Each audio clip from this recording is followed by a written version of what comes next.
It was March 2022, the first warm weekend in Omaha after a long winter. I'd been cleaning out the dining room drawer, the one that collects everything, when I found the folded receipt. It looked like one of his business subscriptions, the kind I'd stopped questioning years ago. But this one had a name that made me stop, the same name my daughter-in-law used on her art page. I didn't say anything that night. He was watching the news, she was posting photos of her new kitchen set, and I just stood there between them, trying to understand what exactly the receipt meant. Sometimes betrayal doesn't arrive with shouting or lipstick or late nights. Sometimes it's printed, dated, and quietly billed every month. That night I realized silence would be my advantage. I kept the receipt folded in my hand, walked to the kitchen, and tucked it under the placemat. He asked if I wanted coffee. I said yes. And that was the last normal moment we had. The house on Maple Street had been theirs for 23 years. Elaine Porter had chosen the wallpaper in the dining room herself, back when her son Michael was still in high school. The drawer she was sorting through that March morning was the kind every household has, filled with old takeout menus, expired coupons, loose batteries, instruction manuals for appliances they no longer owned, and receipts that should have been filed or thrown away years ago. She had woken early that Saturday.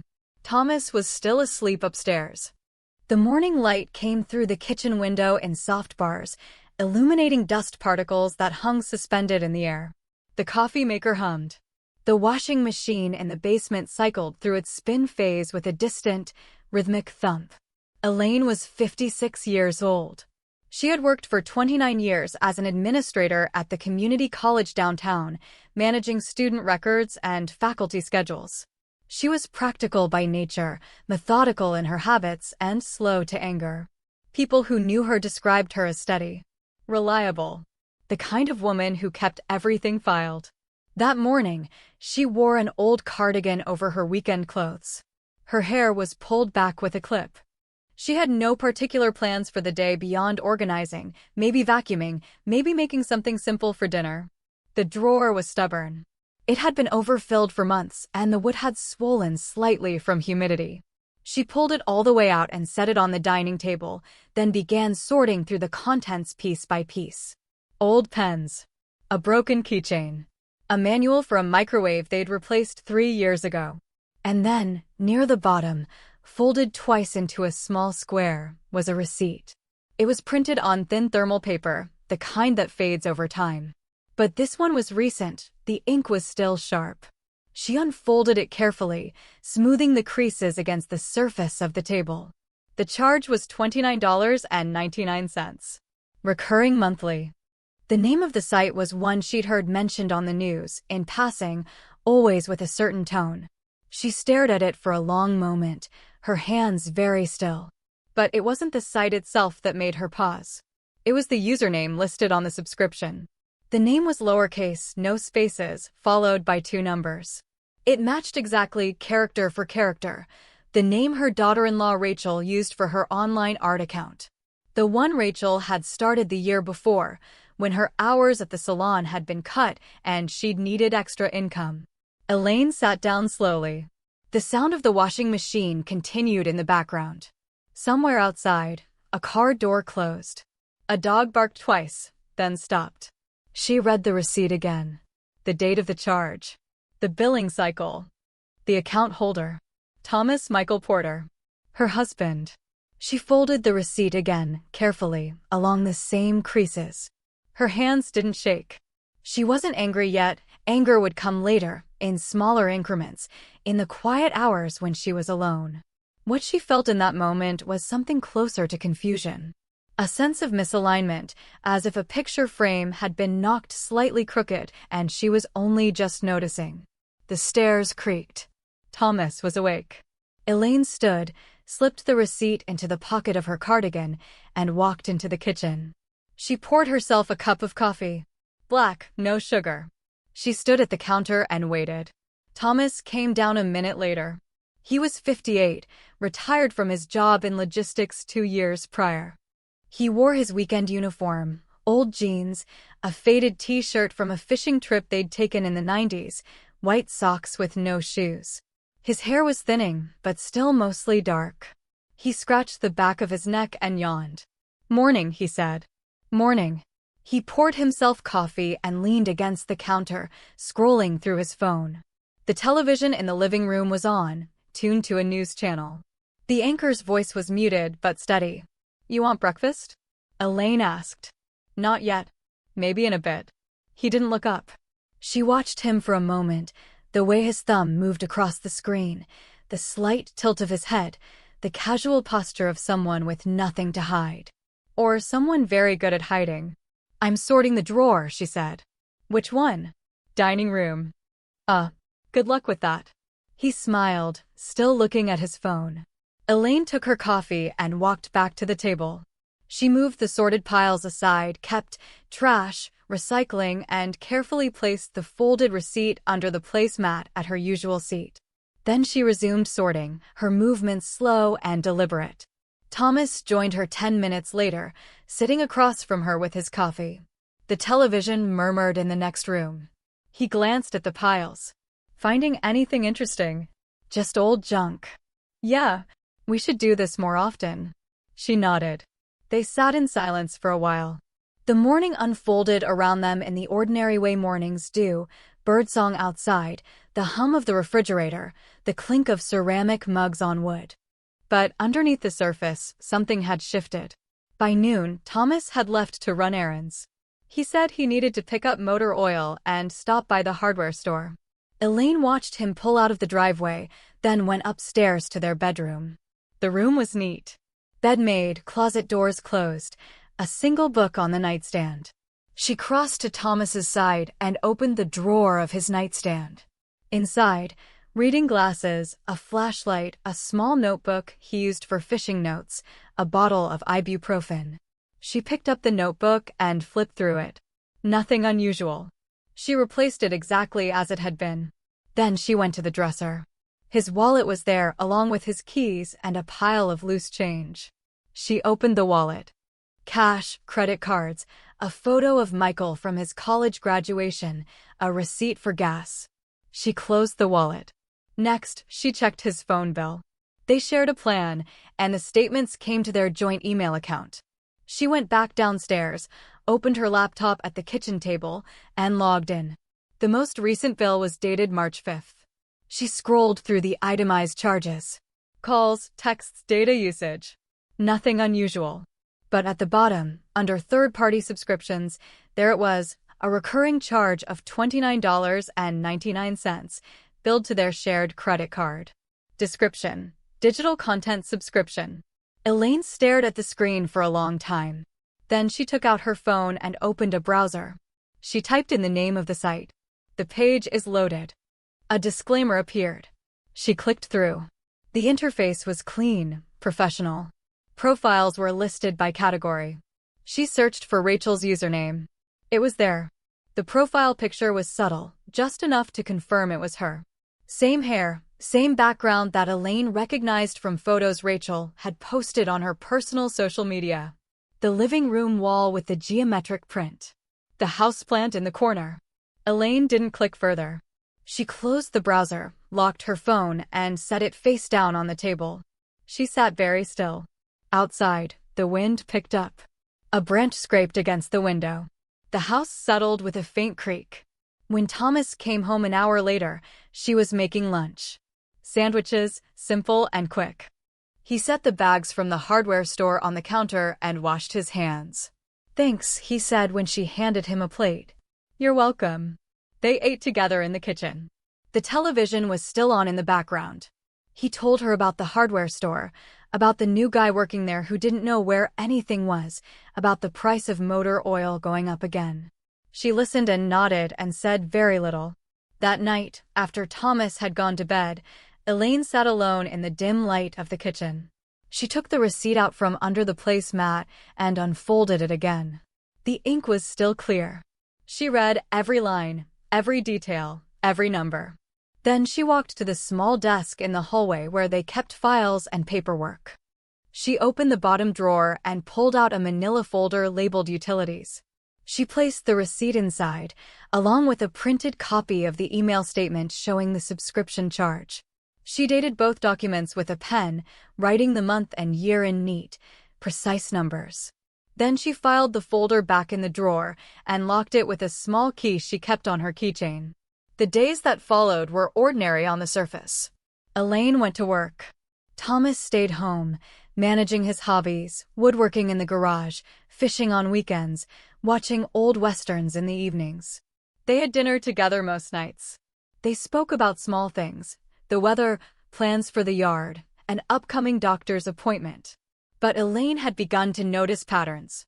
Small things. Things she might have dismissed before, but now carried weight. Thomas had started locking his phone. It wasn't obvious at first. He'd always been somewhat private with his devices, everyone was, to some extent. But recently, he'd changed his passcode. She'd noticed one evening when he set his phone down on the counter and the screen lit up with a notification. The lock screen no longer showed message previews. Just names. Just times. He also began stepping away during dinner. Work messages, he'd say, even though he'd been retired for 2 years. Just checking in with a buddy from the old crew. He'd take his phone and walk into the garage, or out onto the back porch, and stay there for 5, sometimes 10 minutes. When he came back, his expression was neutral. Unreadable. Elaine didn't ask. She simply observed. Rachel, meanwhile, had been more active online. Elaine knew this because Michael, her son, Rachel's husband, had mentioned it during their weekly phone call. "She's really getting into this content creation thing," Michael said. His voice carried a mix of pride and uncertainty. "She's posting a lot more. Says it's helping with the bills." "That's good," Elaine replied. "I'm glad it's working out." "Yeah. I mean, it's just art stuff. Photography, you know. Nothing weird." "Of course. Mom, you sound tired." "Just a long week." They talked for a few more minutes, then said goodbye. That evening, Elaine opened Rachel's profile again. Not on the subscription site, she still hadn't created an account there, but on her public social media. Rachel's posts were frequent now. Photos of her workspace, close-ups of art supplies, carefully composed shots with soft lighting. In the captions, she talked about creative independence, about building something of her own, about supporting women in digital spaces. Elaine scrolled through the comments. Supportive messages from friends. Encouragement from strangers. And then, buried among them, a username she recognized. Thomas's fishing forum handle. The comment was brief. "Great work. Keep it up." Elaine stared at it for a long time. Then she took a screenshot. The Porter family had a tradition of Sunday dinners. Once a month, Michael and Rachel would drive over from their apartment across town, and the 4 of them would eat together. Elaine usually cooked, something simple but filling. Pot roast, or baked chicken, or pasta. That first Sunday in April, Rachel arrived with lemon bars. She always brought dessert. It was her contribution, her way of participating. She handed the container to Elaine with a bright smile. "Fresh this morning." "Thank you, Rachel." Michael carried in a bottle of wine. He hugged his mother, shook his father's hand, and the 4 of them settled into the familiar rhythm of family time. Thomas set the table. Elaine brought out the food. They sat, passed dishes, filled plates. The conversation was light. Work. Weather. A movie Michael had seen. Rachel's latest project. "Business is good," Rachel said. She was 33, with straight dark hair and an easy smile.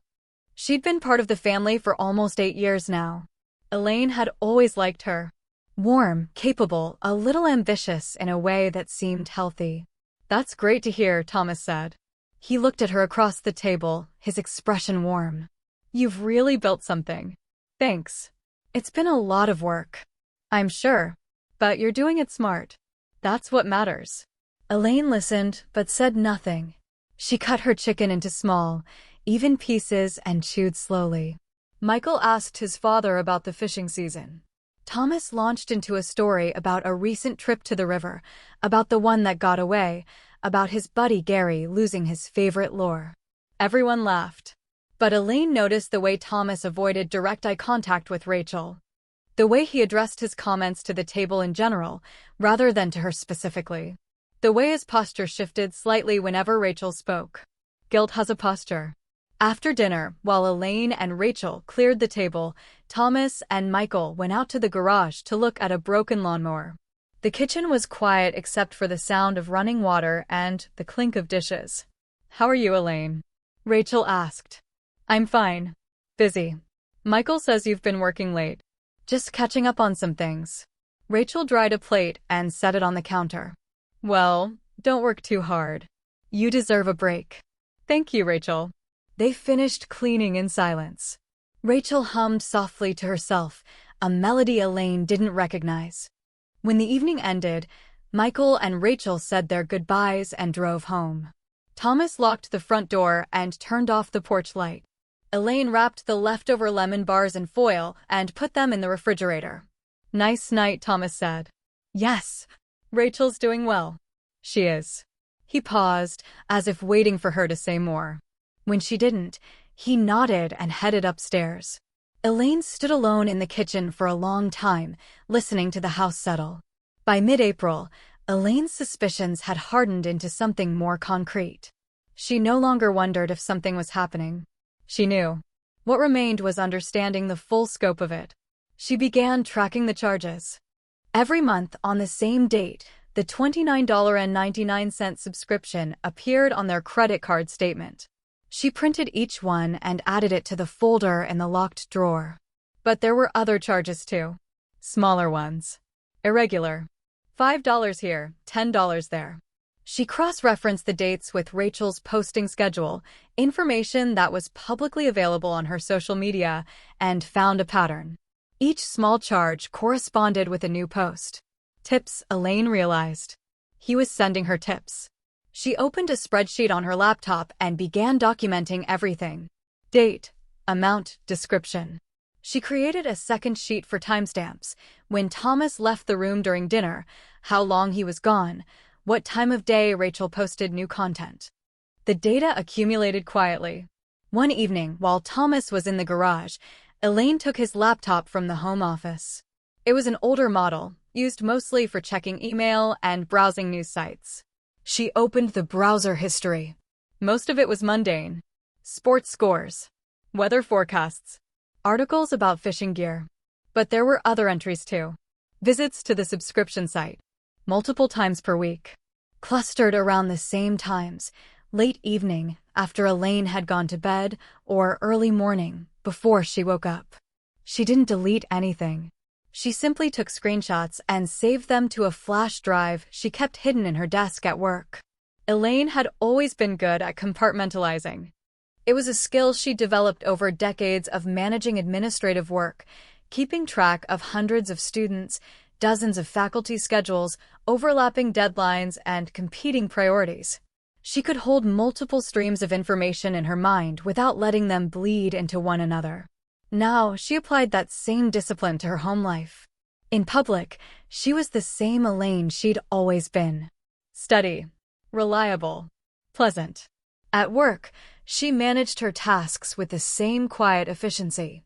At home, she cooked dinner, did laundry, kept the house in order. She spoke to Thomas in the same even tone. She asked about his day. She listened to his answers. But privately, she was assembling a case. One night in late April, she was sitting at the kitchen table with her laptop when Thomas walked in. She'd been reviewing the spreadsheet, but she minimized the window quickly and opened a document related to work. "Still working?" he asked. "Just finishing up." He poured himself a glass of water and leaned against the counter. "You've been busy lately. End of the semester. Lots to do. You should take a break. We could go out this weekend. Dinner, maybe?" "Maybe?" He looked at her for a moment, something unreadable in his expression. Then he nodded and went back upstairs. Elaine waited until she heard the bedroom door close. Then she reopened the spreadsheet and continued entering data. By the end of April, she had compiled enough information to see the full picture. Thomas had been subscribed to Rachel's account for at least 6 months, possibly longer. The charges went back further than the receipts she'd found, buried in older statements she'd never thought to scrutinize. He'd sent over $300 in tips over that period. Small amounts, but consistent. And his comments, the ones visible on Rachel's public posts, were frequent. Always supportive. Always encouraging. Great work, love this, keep going. None of it was explicit. None of it was crude. In some ways, that made it worse. It wasn't lust. It was familiar. Intimacy dressed as encouragement. Elaine printed everything. Statements, screenshots, timestamps. She organized them into sections: financial evidence, digital evidence, timeline. She placed them all in the folder, which had grown thick with paper. Then she locked the drawer again and went to bed.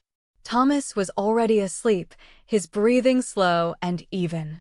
The room was dark except for the faint glow of the alarm clock. 12:47 in the morning.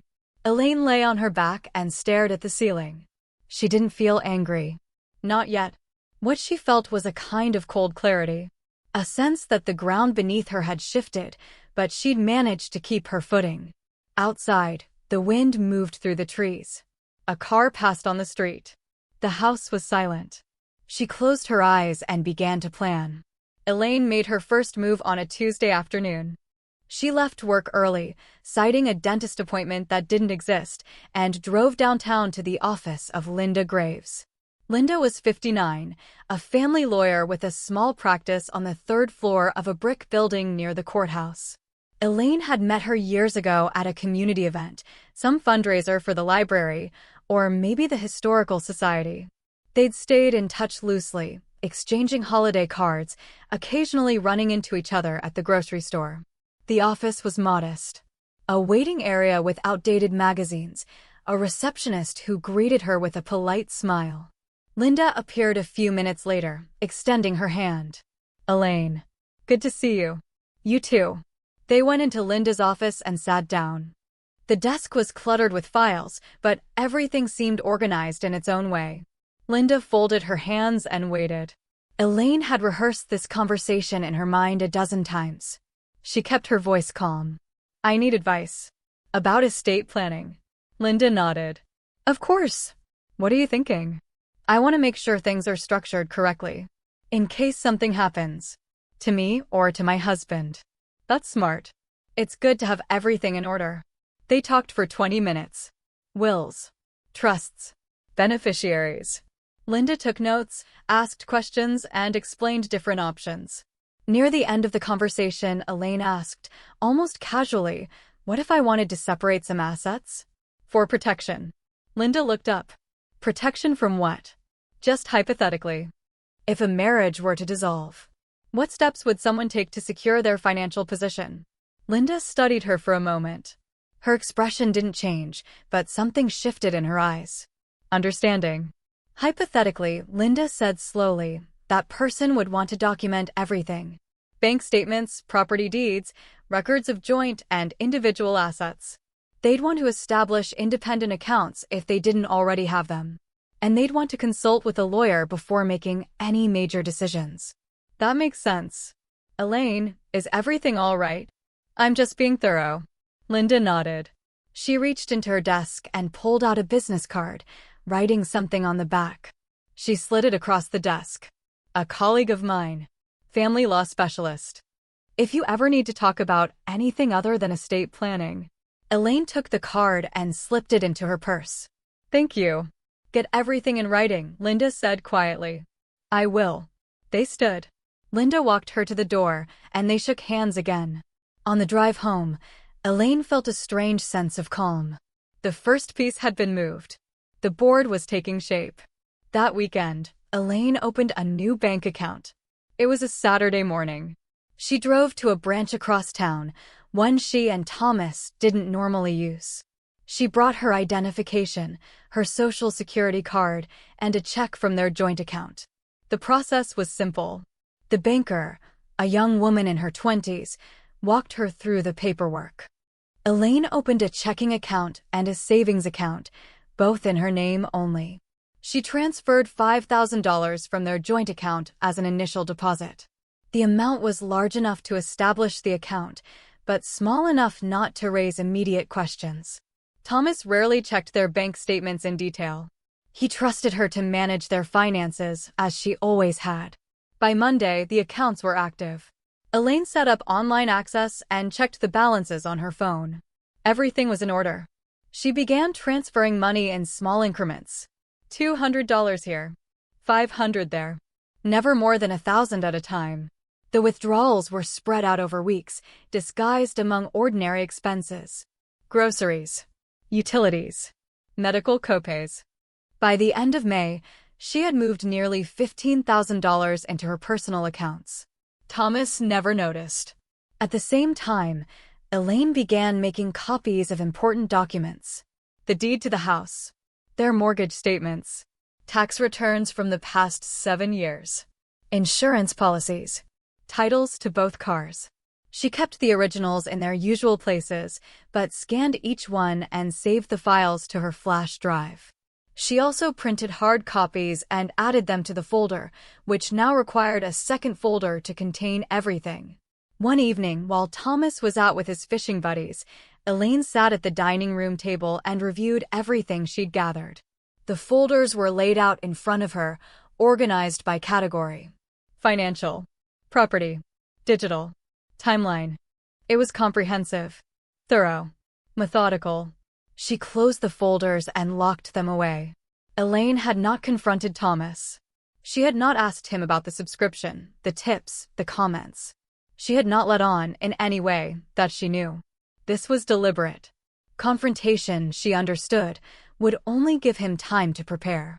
Time to delete evidence. Time to craft a story. Time to turn the situation around on her, to make it about her snooping, her distrust, her failure to understand. Silence was more powerful. Silence allowed her to gather facts without interference. Silence gave her control. And so she waited. By the end of May, Thomas had canceled the subscription. Elaine noticed it first on the credit card statement. The recurring charge was absent. She checked the previous months to confirm the pattern, then verified the cancellation online. He'd done it quietly. No announcement. No explanation. She wondered if he suspected something. If he'd noticed her distance, her careful neutrality. Or if he'd simply grown bored or guilty or both. It didn't matter. The damage was already done. And she had the proof. That night, she checked the subscription site one last time. Rachel's profile was still active. Still posting. But Thomas's username was no longer visible in the comments. Elaine closed the browser and set her phone aside. The next morning, she called Linda Graves and scheduled another appointment.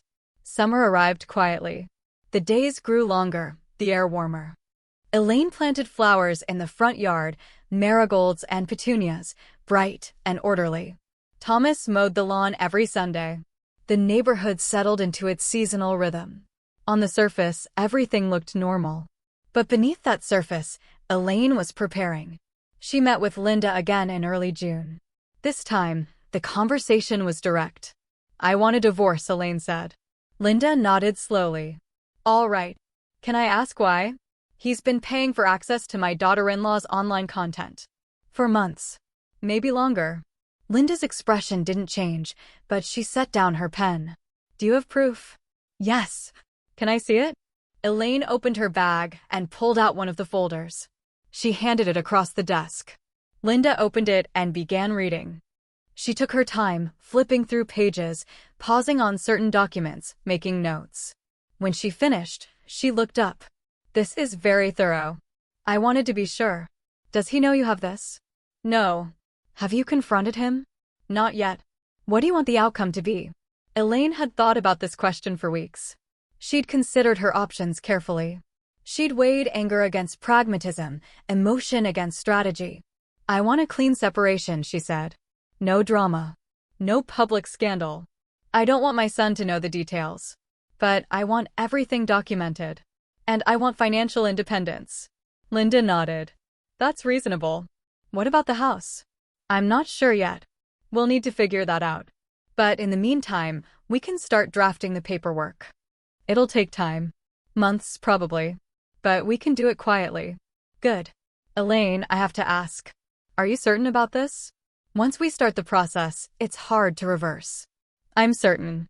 Linda studied her for a moment. Then she closed the folder and slid it back across the desk. "Then let's begin."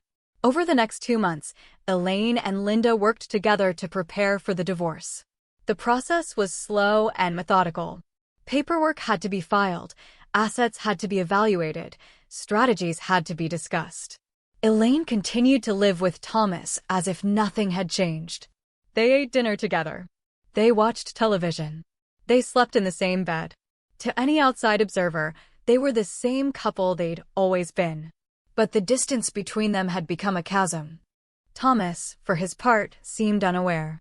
Or perhaps he was simply relieved that she hadn't mentioned the subscription. Perhaps he thought he'd gotten away with it. Elaine let him think that. One evening in mid-July, she was sitting on the back porch with a glass of iced tea when Thomas joined her. He sat in the chair beside hers and looked out at the yard. "You've been quiet lately," he said. "Have I?" "Yeah, more than usual. Just tired. Work. And other things." He nodded. They sat in silence for a while. The sun was setting, casting long shadows across the grass. A bird called from somewhere in the trees.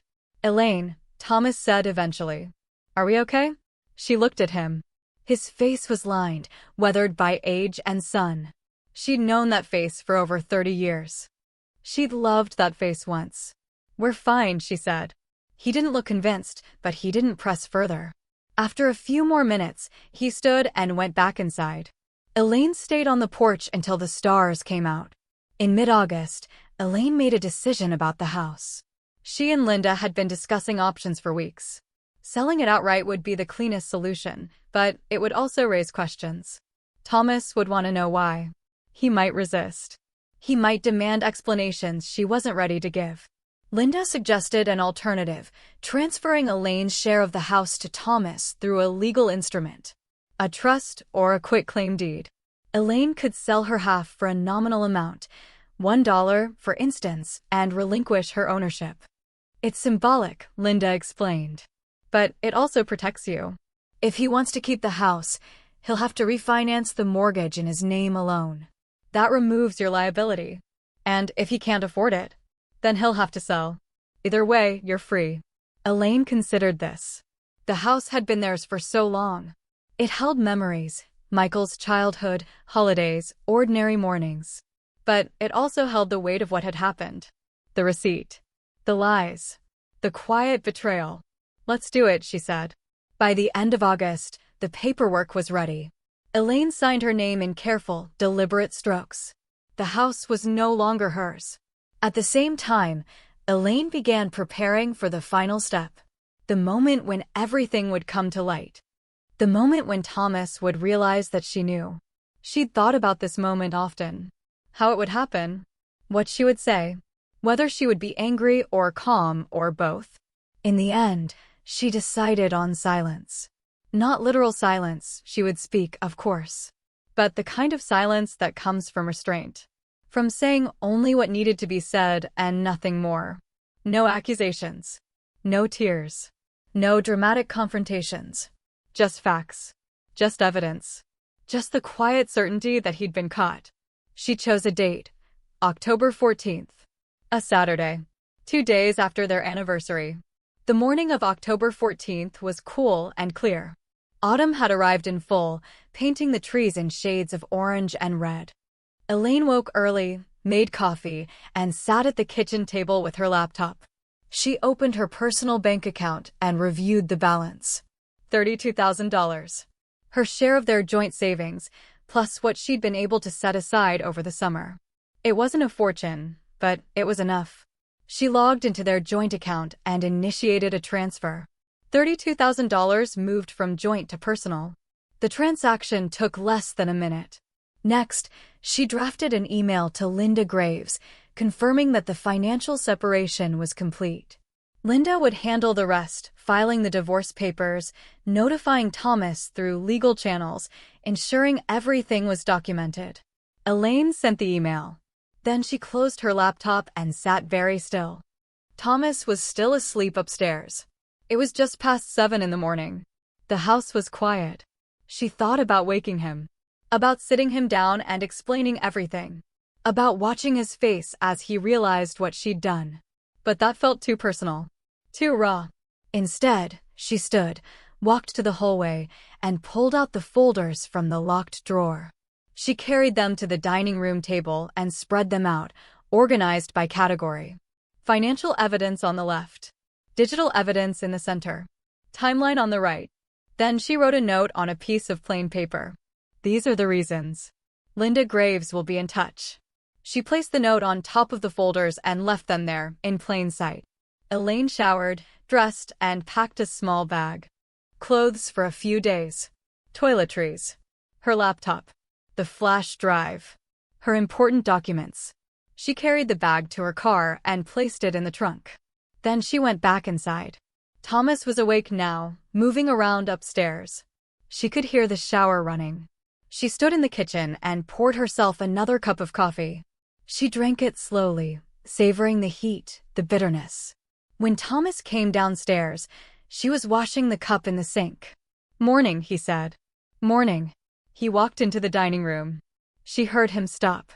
Heard the rustle of paper. She dried her hands on a towel and waited. "Elaine?" His voice was uncertain. She didn't answer. "Elaine, what is this?" She turned off the water and walked to the doorway. He was standing at the table, holding one of the folders. His face was pale. "It's everything I know," she said. "Read it if you want. Or don't. It doesn't matter. I don't understand. You will." She picked up her purse and her keys. Then she walked past him, out the front door, and got into her car. He followed her onto the porch, still holding the folder. "Elaine, wait. Please. Can we talk about this?" She started the engine. "Elaine." She backed out of the driveway and drove away. In the rearview mirror, she saw him standing there, motionless, the folder open in his hands. Elaine stayed with a colleague for the first week.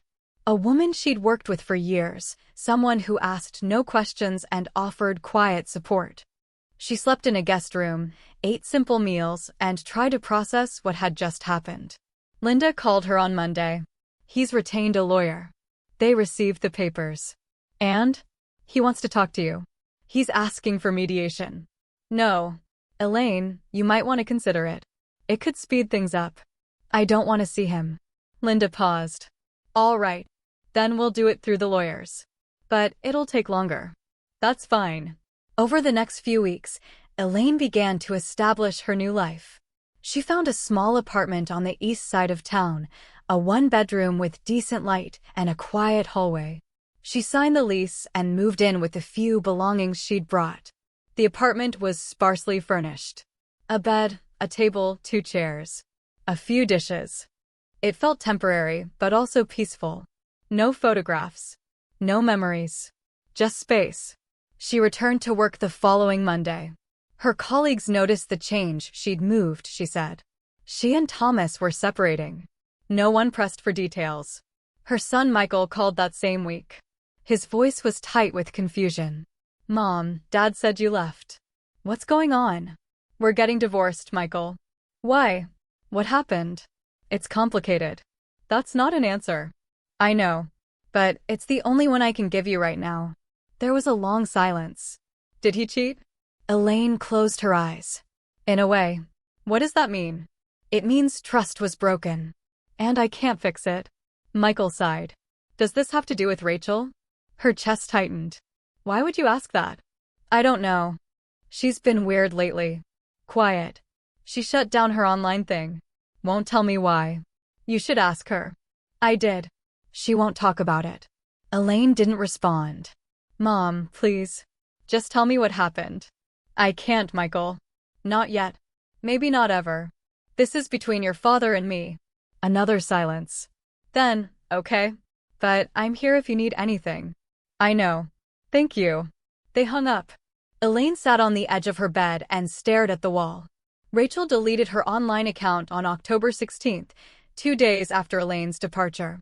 Elaine didn't know this immediately. She learned it a week later, when she checked the site one last time out of curiosity. The profile was gone. The username returned no results. She wondered if Michael had found out. If Rachel had confessed. If there had been arguments, tears, recriminations. Or if Rachel had simply realized, on her own, that certain bridges had been burned. Elaine didn't reach out. Didn't send a message, didn't call. The silence between them was its own statement. But on October 21st, she sent a single text.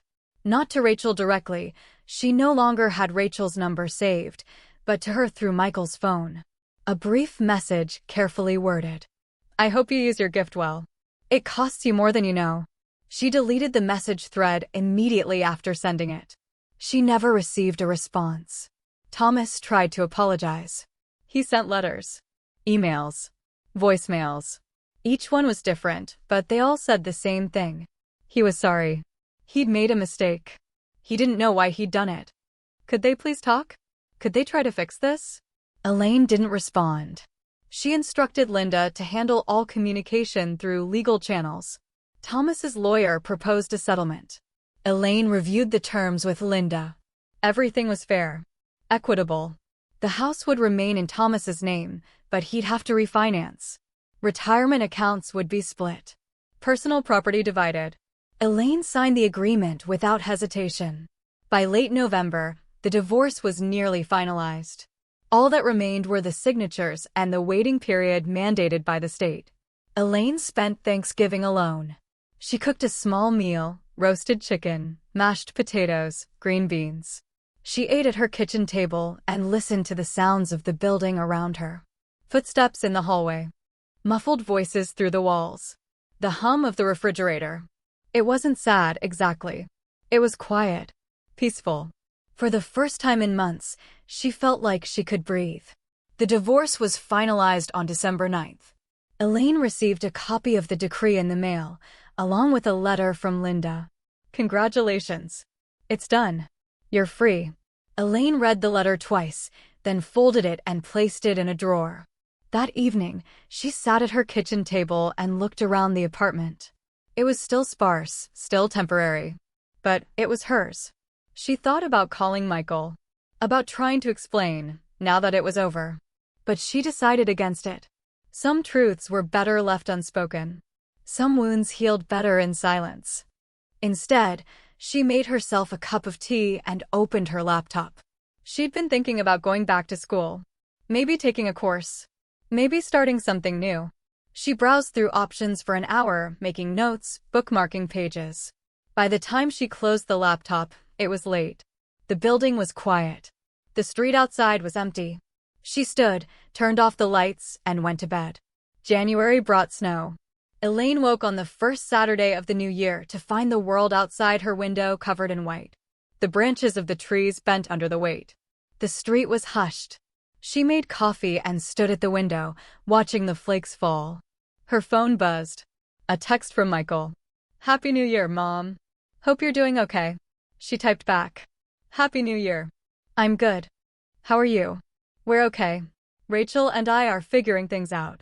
I'm glad. Can we see you soon? Maybe dinner. I'd like that. They made plans for the following week.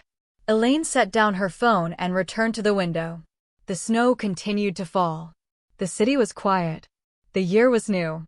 She thought about the receipt. The one she'd found in the drawer, all those months ago. She still had it, tucked away in an envelope marked Lesson 2022. She'd kept it not as a reminder of pain, but as proof of clarity. Proof that she'd seen what was there, acted on what she knew, and walked away with her dignity intact. She didn't need to look at it anymore. She knew what it said. But she kept it anyway. Filed. Organized. Labeled. Because that's what she did. Elaine started teaching again in February. Not full-time, just 2 courses at the community college. Introduction to Administration. Professional Communication. Classes she could lead in her sleep. But it felt good to be back. To have a structure. To be around people again. Her students were mostly older, adults returning to finish degrees or starting new careers. They were serious, attentive. They reminded her why she'd chosen this work in the first place. One afternoon, after class, a student approached her desk. A woman in her 40s, soft-spoken. I just wanted to say thank you. For being so clear. So organized. It helps. You're welcome. Can I ask you something? Of course. How do you stay so calm? Even when things are complicated. Elaine smiled. Practice. The woman laughed. I guess that's all it is, huh? That's all. The woman nodded and left. Elaine gathered her things and walked out to her car. The sky was gray, threatening more snow. But the air felt clean. Sharp. She drove home slowly, letting the city pass by outside her windows. 1 year after finding the receipt, Elaine woke on a Saturday morning and decided to clean out the drawer in her apartment. The one where she kept paperwork. Bills. Documents. The folder labeled lesson. She pulled everything out and sorted through it. Most of it was outdated old utility statements, expired warranties, receipts for things she no longer owned. She threw most of it away. But she kept the folder. I opened it. Looked through the contents one more time. The receipt was still there, faded now. The ink had softened, blurred slightly at the edges. But it was still legible. Still proof. She held it for a long moment, then folded it carefully and placed it back in the envelope. Then she filed the folder away in a box in her closet. Not forgotten. Just stored. That afternoon, she went to a coffee shop downtown. She ordered a latte and sat by the window, watching people pass by on the sidewalk. Couples. Families. Individuals moving through their lives. She thought about Thomas. About whether he still lived in the house on Maple Street. About whether he thought about her. About whether he'd learned anything from what had happened. She didn't know. And she realized, sitting there in the sunlight with her coffee, that she didn't need to know. What mattered was that she'd acted. That she'd trusted her instincts. That she'd refused to accept betrayal as something to endure quietly. She'd taken control. She'd walked away. She'd built something new. And now, a year later, she was here. Alive. Independent. Whole. She finished her coffee and left.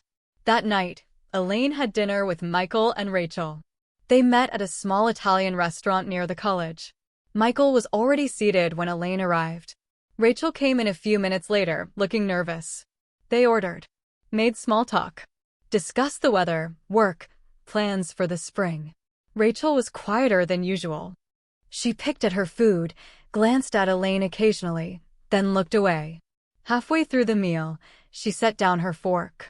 Elaine, I'm sorry. Elaine looked at her. For what? For everything. I know you know. I know that's why you left. Michael glanced between them, confused. What are you talking about? Rachel's eyes filled with tears. I made a mistake. A big one. And it hurt your family. It hurt you. Rachel, Michael started. No, let me finish. She looked at Elaine. I didn't mean for it to happen. I didn't think about the consequences. I just thought it was business. But it wasn't. And I'm sorry. Elaine was quiet for a long moment. Then she said, thank you. Do you forgive me? I don't know yet. Rachel nodded, wiping her eyes. That's fair. They finished the meal in silence. When the check came, Elaine paid. Michael protested, but she waved him off. It's fine. Outside, they said goodbye. Rachel hugged her, briefly. Elaine let her. Then she got into her car and drove home. The apartment felt smaller now. Elaine had filled it gradually over the months, new furniture, a few plants, some artwork on the walls. It wasn't the house on Maple Street. But it was hers. She still received emails from Thomas occasionally. Automated reminders about the mortgage. Notifications about property taxes. She deleted them without reading. One evening, she sat at her kitchen table and opened her laptop. She'd been thinking about starting a blog. Something simple. A place to write about administration, organization, the skills she'd spent decades developing. She created an account. Choose a template. Wrote her first post. It was titled, The Power of Documentation.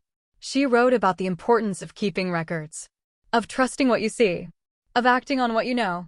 She didn't mention Thomas. She didn't mention the receipt. She kept it general, practical. But underneath the words was the truth. She published the post and closed the laptop. That night, before bed, she stood at the window and looked out at the street. The lights were on in the neighboring buildings. Cars passed intermittently. The city hummed with its quiet, ceaseless life. She thought about the woman she'd been a year ago. The one who'd opened that drawer and found the receipt. The one who'd stood in the kitchen, holding folded paper, trying to understand. She wasn't that woman anymore. She was someone new. Someone stronger.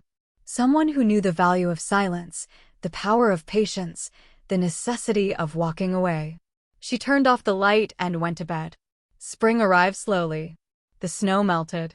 The trees began to bud. Elaine planted herbs in pots on her small balcony: basil, mint, parsley. She watered them every morning and watched them grow. Her classes were going well. Her students were engaged. She'd been asked to teach an additional course in the fall. She said yes.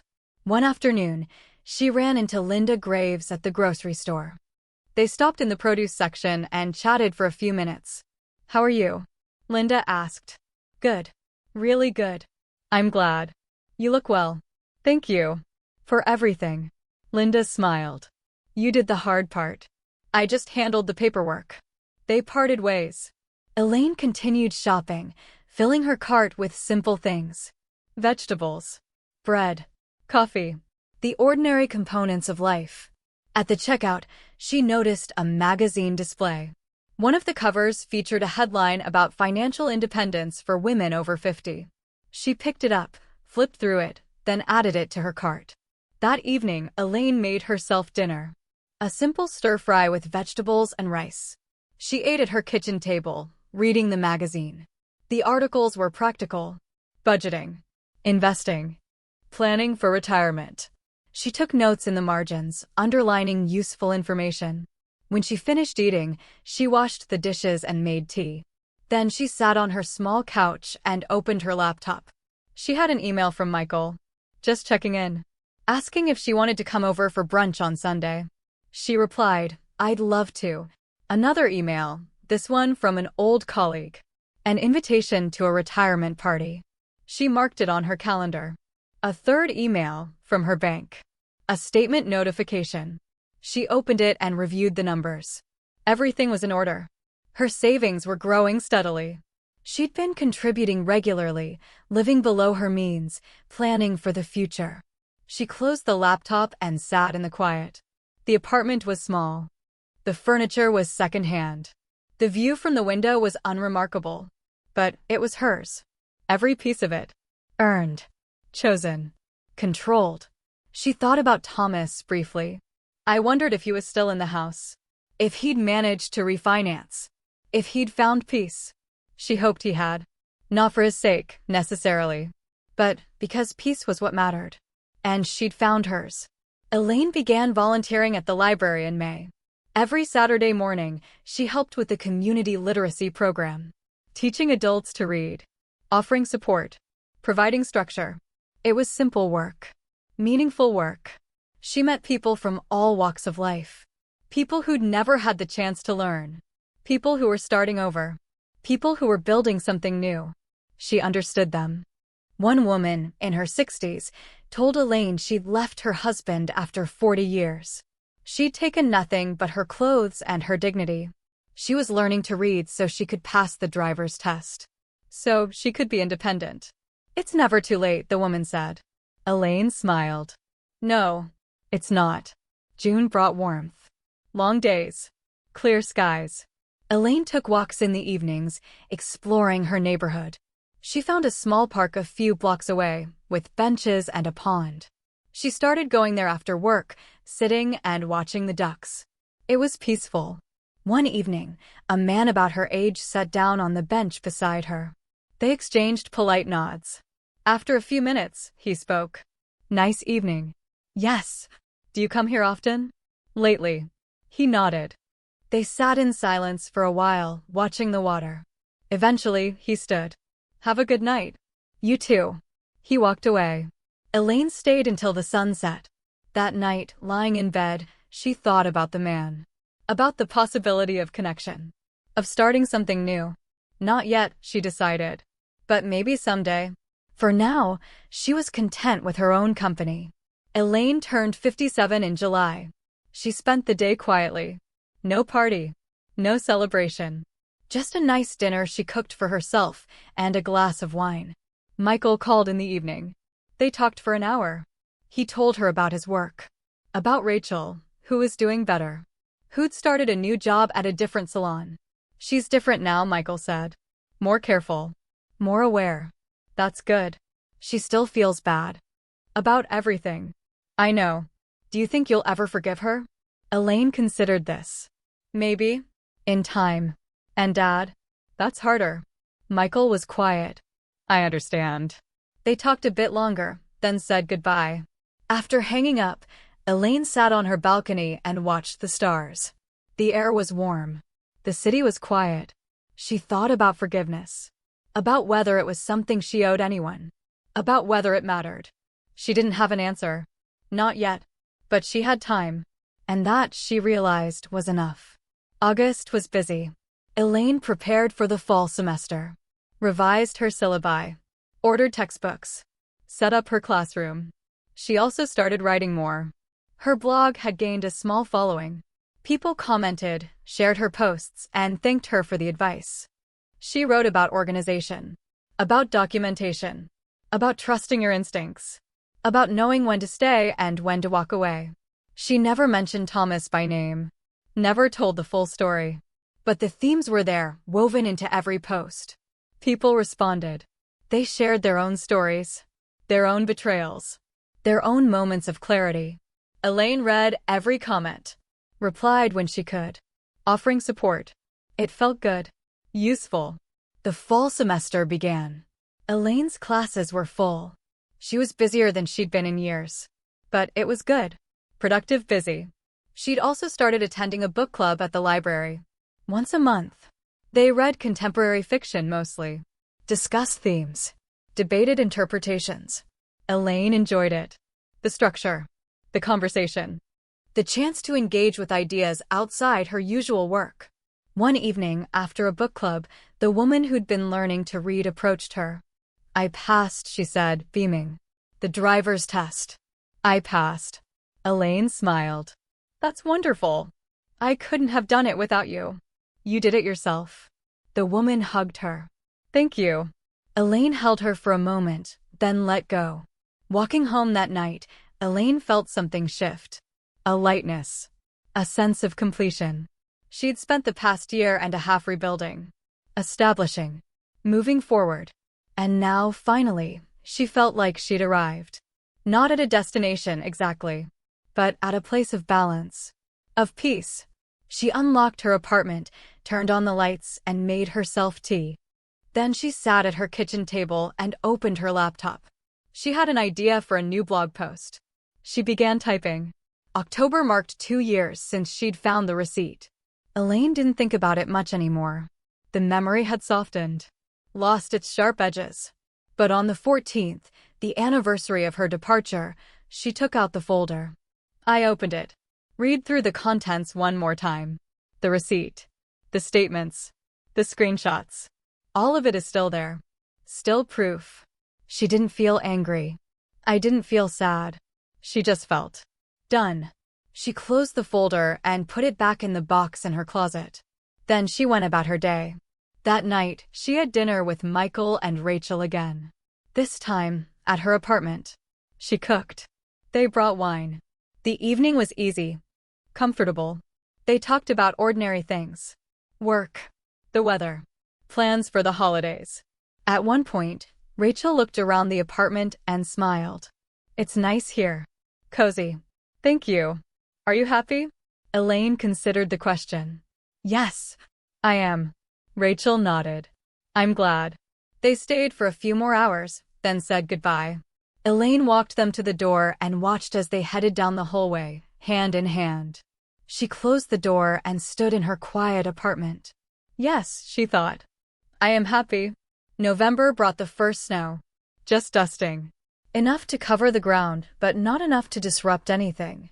Elaine watched it fall from her balcony, wrapped in a blanket, holding a cup of coffee. She thought about the year that had passed. The changes. The growth. The way silence had become her greatest tool. She'd read once that revenge was a dish best served cold. But this hadn't been revenge exactly. It had been justice. Restoration. The quiet reclaiming of what had been taken from her. And it worked. She was free. Independent. Whole. Thomas was somewhere else, living his own life.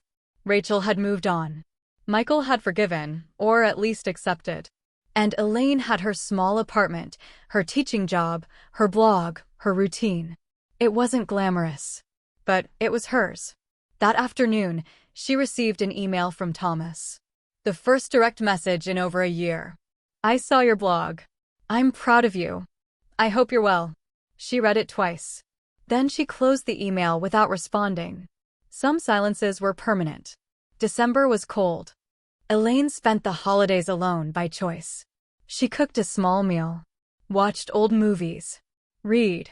On New Year's Eve, she sat at her kitchen table with a glass of wine and her laptop. She opened her blog and wrote a post titled, "Looking Back, Moving Forward." She wrote about the importance of trusting yourself, of recognizing when something is wrong, of taking action, even when it's hard. She wrote about the power of patience, of planning, of letting go. She wrote about the year ahead, the possibilities, freedom. She published the post at 11:59 p.m. Then she closed her laptop and stood at the window, watching the city light up with fireworks. The new year began quietly. Elaine returned to work, taught her classes, continued her volunteer work at the library. She also started taking a pottery class, something she'd always wanted to try but never had time for. She wasn't very good at it. Her bowls were uneven. Her vases collapsed. But she enjoyed the process. The focus. The way her hands moved through the clay. It was meditative. One evening, after class, the instructor complimented her on her patience. "You don't rush," he said. "That's rare." "I've learned to take my time." He nodded. "It shows." February was a blur. Work. Classes. Writing. Volunteering. Elaine felt busy in a way she hadn't in years. But it was good. Purposeful. She also started dating. Nothing serious. Just coffee with a man from her book club. Dinner with a colleague from work. She wasn't looking for anything permanent. Just connection. Companionship. One date went well enough that she agreed to a second. Then a third. His name was David. He was 61, a retired teacher. Kind. Thoughtful. Easy to talk to. They took walks together. Shared meals. We talked about books, movies, and life. Elaine liked him. But she was also careful. Guarded. She learned the value of protecting her peace. One evening, David asked her about her past. About why she'd gotten divorced. She kept it simple. "We grew apart." "That happens." "It does." He didn't press further. She appreciated that. March marked the second anniversary of finding the receipt. Elaine didn't take out the folder this time. Didn't read through the evidence. She just thought about it. Briefly. Acknowledged the memory. Then moved on. That weekend, she and David went hiking. A trail outside the city. The air was cool, the sky clear. They walked in companionable silence for a while. Then David spoke. "Can I tell you something?" "Of course." "I'm glad I met you." Elaine smiled. "I'm glad I met you too. You're different from most people. Steady. Grounded." "Is that a compliment?" "It is." They continued walking. The trail wound through trees and over hills. Elaine felt her muscles working, her breath deepening. She felt alive. That night, back at her apartment, Elaine sat on her couch and thought about the past 2 years. Everything that had happened. Everything that had changed. She'd started with a receipt. A small, folded piece of paper. And from that, she'd built a new life. Not a perfect life, but a good one. A life on her own terms. She thought about Thomas. About whether he'd changed. Whether he understood what he'd lost. She hoped he did. But it didn't matter anymore. What mattered was that she'd walked away. That she'd refused to accept betrayal as something to endure. That she'd chosen herself. Spring arrived again. The third spring since that Saturday in March when she'd found the receipt. Elaine's life had settled into a rhythm. Work. Classes. Pottery. Volunteering. Time with David. It was simple. Predictable. And she liked it. One afternoon, she received a call from Michael. He and Rachel had news. "We're having a baby." Elaine felt her chest tighten. "That's wonderful. We wanted you to be the first to know." "Thank you." Rachel's nervous. "About telling you." "Why?" Because of everything. She's worried you still blame her. Elaine was quiet for a moment. Tell her congratulations. Tell her I'm happy for you both. Really? Really? They talked for a few more minutes, then hung up. Elaine sat with the news. A baby. A grandchild. She felt complicated. Happy for Michael. Uncertain about Rachel. Aware of the layers of history between them. But mostly, she felt grateful. Grateful that she could feel happiness for them. That she'd moved far enough past the pain to celebrate their joy. That night, she told David about the call. About the baby. How do you feel? He asked. Good. Nervous. But good. Do you think you'll be involved? In the baby's life? I hope so. That's good.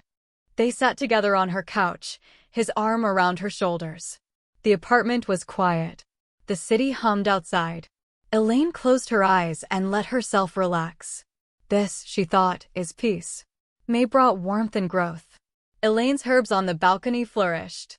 Her pottery improved. Her blog readership grew. She also made a decision. She was going to retire. Not immediately, but soon. Within a year.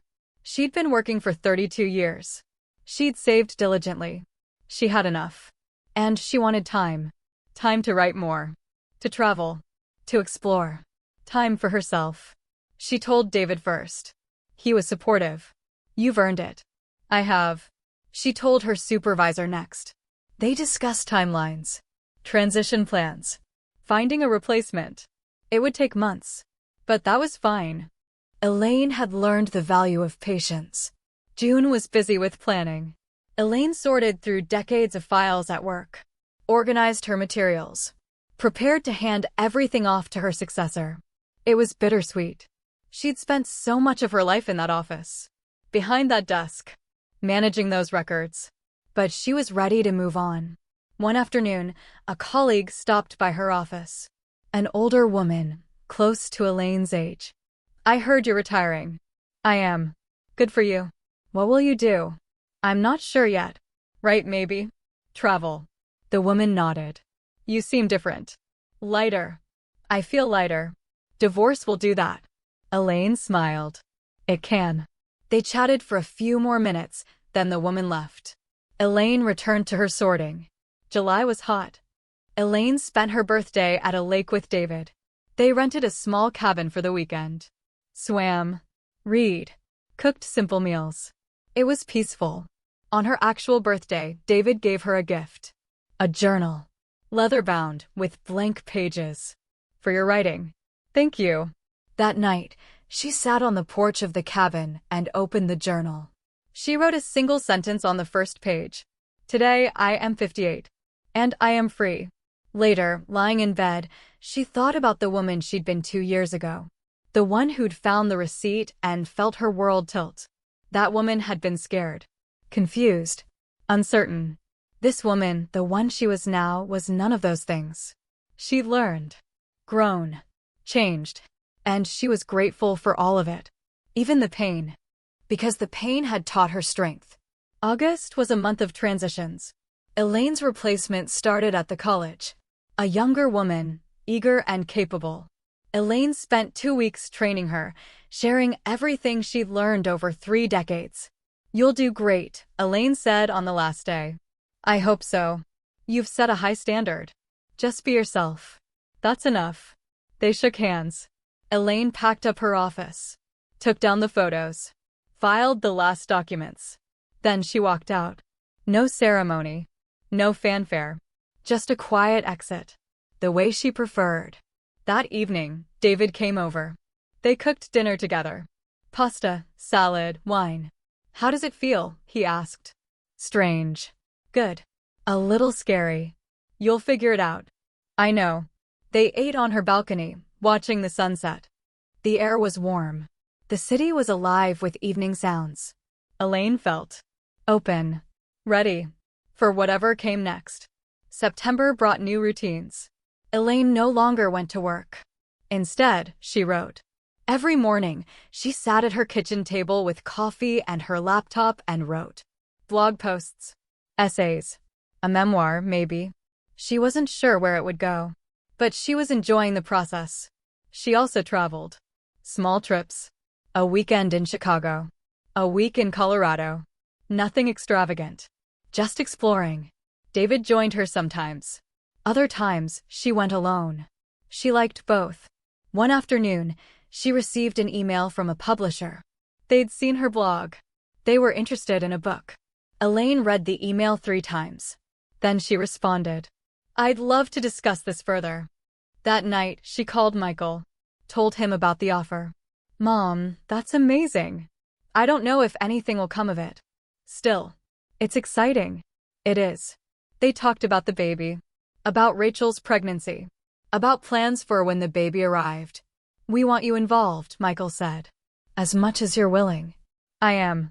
I promise." Good. After hanging up, Elaine sat on her couch and let herself feel the joy. A book. A grandchild. A new life. It was more than she'd hoped for. October arrived cool and clear. The leaves turned. The air sharpened. Elaine met with the publisher. They discussed ideas. Timelines. Expectations. She signed a contract. A book. About organization. About reclaiming control. About starting over.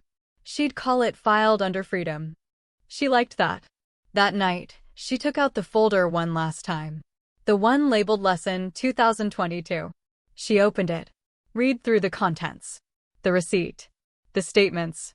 The screenshots. All of it is still there. Still proof. But it felt distant now. Like something that had happened to someone else. She closed the folder. But this time, instead of putting it back in the box, she carried it to the trash. She paused. Then she changed her mind. She took out the receipt, just the receipt, and placed it in an envelope. She wrote on the front, where it started. She filed the envelope in a drawer in her desk. Just in case she ever needed to remember. Then she threw the rest away. Winter came early. Snow in November. Cold by December. Elaine spent the holidays with Michael and Rachel. They'd invited her for Christmas dinner. She brought gifts. Held Rachel's hand when she showed her the nursery they were setting up. "It's beautiful," Elaine said. "Thank you. For being here." "Of course." They ate together. We laughed together. Toasted the new year. It wasn't perfect. There were still ghosts in the room. Unspoken histories. But it was good. On New Year's Eve, Elaine returned to her apartment. She opened her laptop and wrote a blog post. 3 years ago, I found a piece of paper that changed everything. Today, I'm grateful for it. Not because of the pain it caused, but because of the strength it revealed. Sometimes the smallest things break us open. And sometimes, that breaking is exactly what we need. She published the post. Then she poured herself a glass of wine and stood at the window, watching the city light up with fireworks. This year, she thought, I'm going to write a book. This year, I'm going to meet my grandchild. This year, I'm going to keep building. The fireworks exploded in bright colors. The city cheered. Elaine raised her glass. To freedom. To silence. To move forward. 3 years had passed since the drawer. 3 years since the receipt. Elaine was 60 years old now. Her hair had become more gray. Her face has more lines. But she felt younger than she had in decades. Her book was finished. Filed Under Freedom would be published in the spring. The advance copy sat on her coffee table, solid and real. Michael and Rachel's baby was born in January. A girl. They'd named her Eleanor after Elaine. Elaine visited often. Held the baby. Sang to her. I watched her sleep. She felt connected to life in a way she hadn't before. Grounded. Present. David had become a steady presence. Not a replacement for anything. Just himself. A good man who made her laugh and respected her need for independence. They were talking about moving in together. Maybe buying a small house outside the city. Maybe. One Saturday morning in February, Elaine woke early. She made coffee and sat at her kitchen table with her laptop. She opened a new document. Stared at the blank page. Then she typed. It's been 3 years since I found the receipt that changed everything. Here's what I've learned. She wrote for an hour. About trust. About betrayal. About the power of silence. About the necessity of walking away. About the small moments that define us. The choices we make when no one is watching. About the quiet strength it takes to rebuild. When she finished, she read it over. Then she saved it and closed the laptop. She walked to her desk and opened the drawer. The envelope was still there. Where it started. She picked it up. Hold it. Felt its weight. Then she put it back and closed the drawer. She didn't need to look at it. I didn't need to remember. She knew what had happened. She knew what she'd done. And she knew who she was now. Elaine walked to the window and looked out. The street was covered in snow. The trees were bare. The city was waking up. She thought about Thomas briefly. I wondered where he was. If he was happy. She hoped he was. Genuinely. Because she was. She had her book.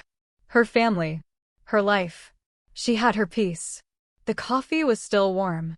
The morning was still young. Elaine smiled. Then she went to the kitchen, poured herself another cup, and opened her laptop. She had more to write. More to build. More to live. And she was ready. Every story here will stir your soul. Welcome to Spice and Sugar, your daily escape into real emotions, bold lives, and unforgettable lessons. Here, it's all about love, loss, laughter, and the quiet strength that carries us through. I share stories that make you feel, that remind you you're not alone, that every bitter moment can lead to something sweet. If you want to laugh, cry, and see life through stories that heal and inspire, subscribe and stay a while.